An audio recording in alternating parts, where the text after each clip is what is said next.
வணக்கம். இது TNPSC all notes அப்படிங்கிற சேனல். நம்ம வந்து ஜூன் மாதத்திற்கான நடப்பு நிகழ்வுகள் பார்த்துக்கிட்டு இருக்கோம். ஸோ இந்த வீடியோவில் சர்வதேச நிகழ்வுகள் மட்டும் பார்க்க போகிறோம். இது வந்து 2020 நடந்த நடப்பு நிகழ்வுகள் ஜூன் மாதத்தோடது பார்த்துக்கிட்டு இருக்கோம். ஸோ ஏற்கனவே வந்து கொஞ்சம் வீடியோஸ் வந்து போட்டிருக்கோம். இது வந்து டிஎன்பிஎஸ்சி போர்ட்டலில் எடுத்திருக்க ஒரு பிடிஎஃப்லேருந்து தான் பார்க்க போகிறோம். ஸோ இது வந்து டிஎன்பிஎஸ்சி போர்ட்டல் அப்படின்னு அவங்களோட வெப்சைட்டில் போய்ட்டு இந்த பிடிஎஃப் வந்து நீங்கள் டவுன்லோட் பண்ணிக்க முடியும். ஸோ முதல்ல வந்து மாலாவி நாட்டோட புதிய அதிபராக தேர்ந்தெடுக்கப்பட்டிருக்கவர் யார் அப்படின்னா, மாலாவி நாட்டோட புதிய அதிபராக லாசரஸ் சக்வேரா அப்படிங்கிறவர் தேர்ந்தெடுக்கப்பட்டிருக்காரு. ஸோ மாலாவி நாட்டோட புதிய அதிபர் யாருன்னா லாசரஸ் சக்வேரா. மாலாவி நாட்டோட தலைநகரம் வந்து லிலாங்வே, நாணயம் வந்து மாலாவியன் குவாச்சா. ஸோ இதோட தலைநகரம் வந்து லிலோங்வே, நாணயம் வந்து மாலவியன் குவாச்சா. நான் வந்து இந்த பிடிஎஃப் வந்து ரீட் பண்ண தான் போகிறேன். உங்களுக்கு வந்து ரீட் பண்ணுறது பிடிக்கலன்னா நீங்கள் இந்த வீடியோ பார்க்க வேணாம். ஸோ முதல்ல பார்த்துருக்கிறது வந்து மாலாவி நாட்டோட புதிய அதிபர் வந்து லாசரஸ் சக்வேரா. அவங்களோட தலைநகரம் வந்து லிலோங்வே, நாணயம் வந்து மாலவியன் குவாச்சா. அடுத்தது, தென்கிழக்கு ஆசிய நாடுகளின் கூட்டமைப்பின் 36வது கூடுகை ஒத்திசைவு மற்றும் பொறுப்புணர்வு கொண்ட ஏசியான் அப்படிங்கிற மைய கருத்தில் காணொலி வழியாக 26 ஜூனில் நடந்திருக்கு. அப்போ வந்து ஏசியனோட 36வது கூடுகை வந்து நடந்து முடிஞ்சிருக்கு அப்படிங்கிறது தெரியணும். ஸோ இந்த கூடுகைக்கு வந்து 2020ஆம் ஆண்டில் ஏசியன் அமைப்போட தலைமை பொறுப்பை வச்சிருக்க வியட்நாம் நாட்டோட பிரதமர் நூயன் ஜீவான் புக் அப்படிங்கிறவர் தான் தலைமையேற்று நடத்தினார்.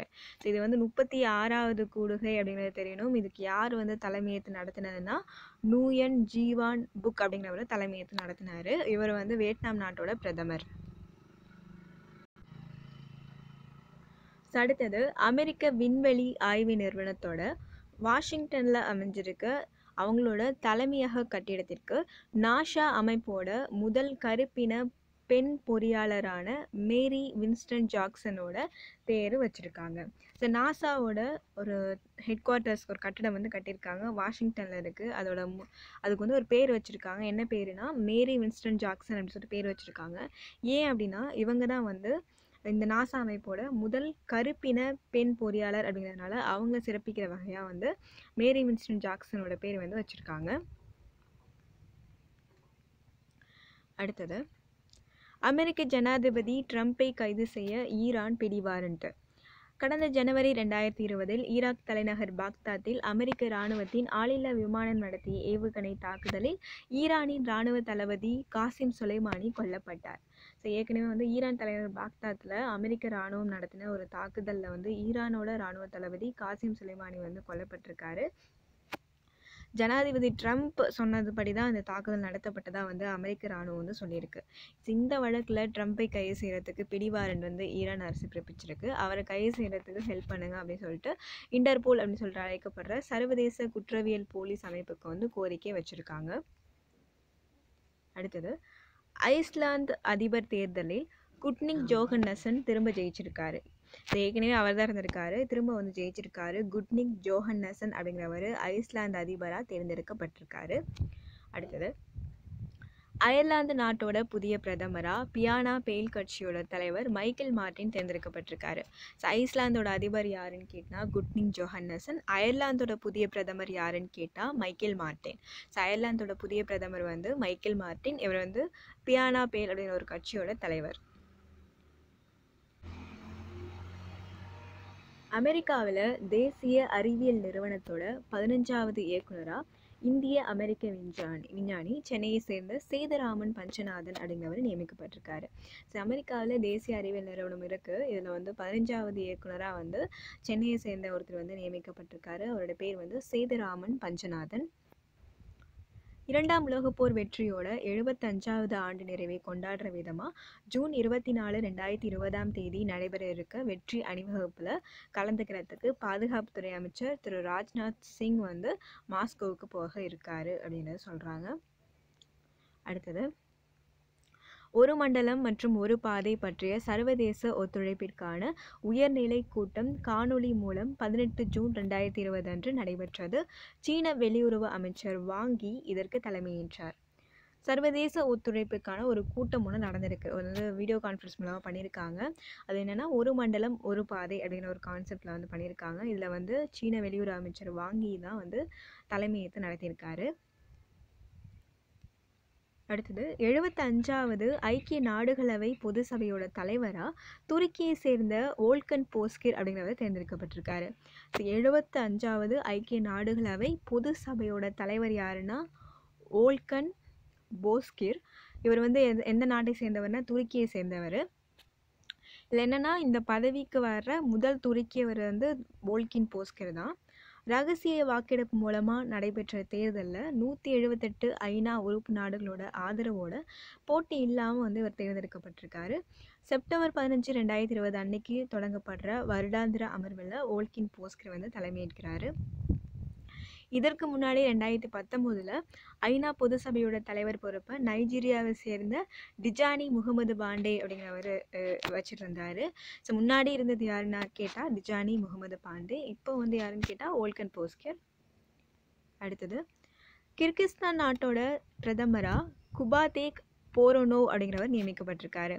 கிர்கிஸ்தான் நாட்டோட பிரதமர் வந்து குபாதேக் போரோனோவ் அப்படிங்கிறவர் நியமிக்கப்பட்டிருக்காரு.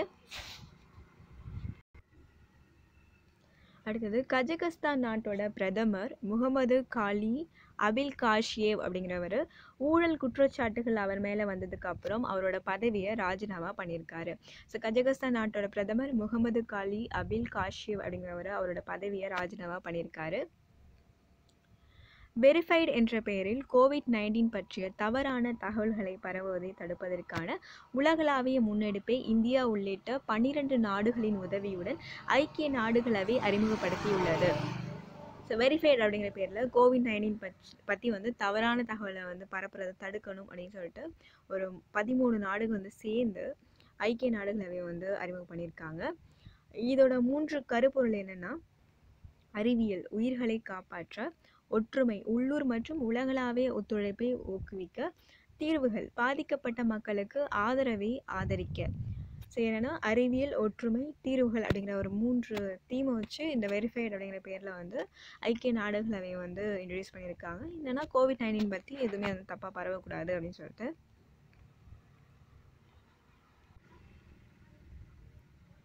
பிரிட்டனில் இனவெறிக்கு எதிராக புதிய ஆணையம் அமைக்கிறதா அந்த நாட்டோட பிரதமர் போரிஸ் ஜான்சன் வந்து சொல்லியிருக்காரு. பிரிட்டனில் இனவெறிக்கு எதிராக புதுசாக வந்து ஆணையம் அமைக்கிறோம் அப்படின்னு சொல்லிட்டு அந்த நாட்டோட பிரதமர் போரிஸ் ஜான்சன் அறிவிச்சிருக்காரு. கருப்பினத்தவரான ஜார்ஜ் பிளாய்ட் வெள்ளையரான காவல்துறை அதிகாரியால் கழுத்தில் அழுத்தி கொல்லப்பட்ட அமெரிக்காவோட மினியாபோலிஸ் மாநகரில் காவல்துறையை ஒழித்து கட்டிவிட்டு மக்களை நடத்தும் பாதுகாப்பு அமைப்பை ஏற்படுத்துறதுன்னு சொல்லிட்டு மினியாபோலிஸ் நகர் கவுன்சில் ஒரு மனதாக முடிவு பண்ணியிருக்கு. ஸோ ஜார்ஜ் பிளாய்ட் அப்படிங்கிற ஒரு கருப்பினத்தவர் அவரை வந்து கழுத்துலேயே அழுத்தி வந்து கொன்னுட்டாங்க அப்படிங்கிறதுனால, ஸோ ஒரு வெள்ளையரான காவல்துறை அதிகாரி வந்து இது மாதிரி பண்ணிட்டாரு அப்படிங்கிறதுனால காவல்துறையே வேணாம் அப்படின்னு சொல்லிட்டு ஒரு மக்களை நடத்துகிற பாதுகாப்பு அமைப்பை மினியாபோலிஸ் அந்த நகரில் வந்து நடத்துறது அப்படின்னு சொல்லிட்டு அந்த கவுன்சில் வந்து ஒரு மனதாக வந்து முடிவு பண்ணியிருக்கு. அமெரிக்க விண்வெளி ஆராய்ச்சி நிறுவனமான நாசாவின் நிலவுக்கு மனிதர்களை அனுப்பும் திட்டத்திற்கு தலைவராக கேத்தி லூதர்ஸ் அப்படிங்கிற ஒரு பெண் நியமிக்கப்பட்டிருக்காங்க. ஸோ கேத்தி லூதர்ஸ் அப்படிங்கிற ஒரு பெண் நியமிக்கப்பட்டிருக்காங்க. இந்த திட்டத்தின்படி 2024ஆம் ஆண்டில் ஆர்த்தமிஸ் 1 அப்படிங்கிற ஒரு விண்கலம் ஓரியன்ட் ராக்கெட் மூலம் விண்ணில் ஏவப்பட்டு முதல் பெண் நிலவில் கால் பதிப்பார் அப்படின்னு சொல்லியிருக்காங்க. அவங்க திட்டத்திற்கு தலைவராக கேத்தி லூதர்ஸ் அப்படிங்கிற ஒரு பெண் தான் நியமிக்கப்பட்டிருக்காங்க. இது எதுக்குன்னா நாசா வந்து ஏற்படுத்துகிற ஒன்று நிலவுக்கு மனிதர்களை அனுப்புகிற திட்டத்திற்கு தலைவராக கேத்தி லூதர்ஸ் அப்படிங்கிற ஒரு பெண் நியமிக்கப்பட்டிருக்காங்க. ஸோ அடுத்து வந்து செவ்வாய் கிரகத்தில் கட்டமைப்புகளை உருவாக்க முன்னோட்டமாக துபாயில் மாதிரி செவ்வாய் கிரக நகரம் வந்து உருவாக்கப்படுது. ஸோ எங்கே வந்து மாதிரி செவ்வாய் கிரக நகரம் வந்து உருவாக்கப்படுதுன்னா துபாயில் அப்படிங்கிறது தெரியணும். அடுத்து கிழக்கு மத்திய ஆப்பிரிக்க நாடான புருண்டியோட அதிபர் பியர் குருன்சிசா அப்படிங்கிறவர் மாரடைப்பால் மரணமடைந்ததா அந்த நாட்டு அரசு வந்து சொல்லியிருக்காங்க. கிழக்கு மத்திய ஆப்பிரிக்க நாடு தான் புருண்டி. இதோட அதிபர் வந்து இறந்துட்டதா அந்த நாட்டு அரசு சொல்லியிருக்காங்க. 56 வயசு அவருக்கு ஆகுது. அவரோட பேர் வந்து பியர் குருன்சிசா. 2005ஆம் ஆண்டு முதல் புருண்டியில் வந்து ஆட்சி பண்ணிட்டு வந்தார். அடுத்தது புகழ்பெற்ற பிரிட்டிஷ் திரைப்படம் மற்றும் தொலைக்காட்சி கலை அகாதமியின் தலைமை பொறுப்பிற்கு இந்திய வம்சாவளி ஒருத்தவங்க வந்து நியமிக்கப்பட்டிருக்காங்க. அவங்களோட பேர் வந்து கிருஷ்ணேந்து மஜும்தார். இந்த பொறுப்பை வகிக்கிற முதல் இந்தியர் அப்படிங்கிறதுனால இந்த பேர் நல்லா பார்த்துக்கோங்க. கிருஷ்ணேந்து மஜும்தார் அப்படிங்கிறவர் நியமிக்கப்பட்டிருக்காங்க. பாஃப்டாவோட தலைமை பொறுப்புக்கு வந்து கிருஷ்ணேந்து மஜும்தார் அப்படிங்கிறவர் வந்திருக்காரு. பாஃப்டானா என்னன்னா British Academy of Film and Television Arts அப்படிங்கிற ஒரு தலைமை பொறுப்புக்கு வந்து இவங்க வந்திருக்காங்க. அடுத்தது ஜூன் மாதம் 10ஆம் தேதி நடைபெற இருந்த G7 நாடுகளோட மாநாட்டை டொனால்ட் ட்ரம்ப் வந்து செப்டம்பர் 2020க்கு ஒத்தி வச்சிருக்காரு. அது மட்டும் இல்லாமல் ஆஸ்திரேலியா, ரஷ்யா, தென்கொரியா, இந்தியா உள்ளிட்ட நாடுகள் G7 மாநாட்டில் பங்கெடுத்ததுக்கு அழைப்பு கொடுக்க போகிறேன் அப்படிங்கிறதையும் சொல்லியிருக்காரு. கூடுதல் தகவல் என்னென்னா G7 அமைப்பு வந்து 1975 தொடங்கப்பட்டது. America, England, Canada, France, Germany, Italy, Japan இந்த நாடுகளை உள்ளடக்கினதான் வந்து G7 அமைப்பு. America, England, Canada, France, Germany, Italy, Japan. அடுத்தது ஜியார்ஜ் ஃப்ளாய்ட் அப்படிங்கிற ஆப்பிரிக்க அமெரிக்க மனிதர் அமெரிக்காவோட மின்னசோட்டா மாகாணத்தில் போலீஸ் அதிகாரி ஒருத்தரால் மனிதாபிமானமற்ற முறையில் கொலை செய்யப்பட்டதை கண்டித்து அந்த நாடு முழுக்க போராட்டங்கள் வந்து பண்ணாங்க. ஸோ அவரோட பேர் பார்த்துக்கோங்க, ஜியார்ஜ் ஃப்ளாய்ட். ஸோ இவர் வந்து ஆப்பிரிக்க அமெரிக்க மனிதர். இவரை வந்து மின்னசோட்டா மாகாணத்தில் அடித்து கொண்டு இருக்காங்க. போலீஸ் அதிகாரியால் வந்து கொலை செய்யப்பட்டிருக்காங்க. அதனால அந்த மாகாணத்தில் அந்த நாடு முழுக்க வந்து போராட்டங்கள் வந்து இருந்திருக்கு. ஸோ இதோட வந்து சர்வதேச நிகழ்வுகள் ஜூன் மாதத்திற்கானது முடிஞ்சிருச்சு. அடுத்த வீடியோவில் சந்திக்கலாம். நன்றி.